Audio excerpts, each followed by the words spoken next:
En el capítulo 2 del libro de Gálatas, Pablo se refiere a un viaje a Jerusalén. También nos cuenta que Tito no es circuncidado. Además, Pablo habla de divergencia con Pedro y revela el motivo. Finalmente, él afirma que los justificados no viven en pecado. Vamos a algunos detalles de la lectura de hoy. Pablo destaca que no existen dos evangelios diferentes, uno para los circuncidados y otro para los no circuncidados. Como Pablo presenta en los capítulos 3 y 4 que leeremos, tanto judíos como gentiles son salvos por la fe y no por las obras de la ley. El mensaje para ambos grupos era exactamente el mismo. Solo difería la condición anterior de aquellos a quienes se les dio el mensaje de la palabra de Dios.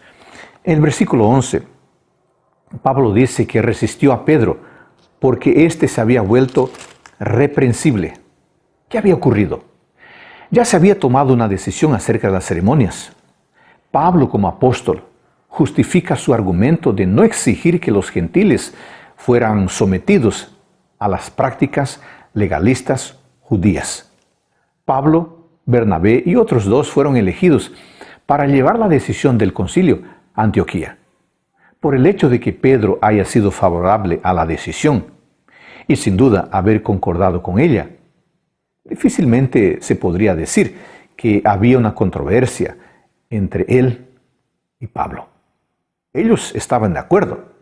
Bueno, estaban de acuerdo por lo menos sobre los principios generales. Esta decisión clara e inequívoca fue la base de la reprensión de Pablo a Pedro y también fue su justificación.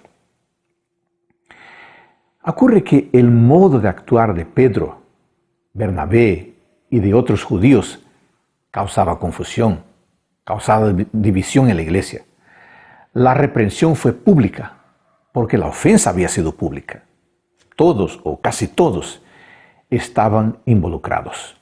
Posteriormente, Pablo escribió a Timoteo afirmando que una reprensión pública para el pecado manifiesto públicamente es eficaz para disuadir a otros de seguir el mismo camino. Pero por favor, debemos tener en cuenta algo muy importante. Quien está reprendiendo aquí no es cualquier persona, es el apóstol Pablo.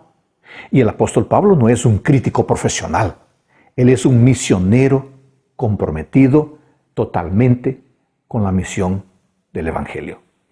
¿Y cuál fue la actitud de Pedro? Pedro comprendió su propio error y no hizo ningún intento de justificarse ni de excusarse. Esta reacción concuerda con lo que se esperaría de Pedro después de su gran confesión. Ella lo distingue como un hombre de noble estatura espiritual. Y en esto, Pedro es un gran ejemplo para nosotros. Que el Señor te bendiga en este día.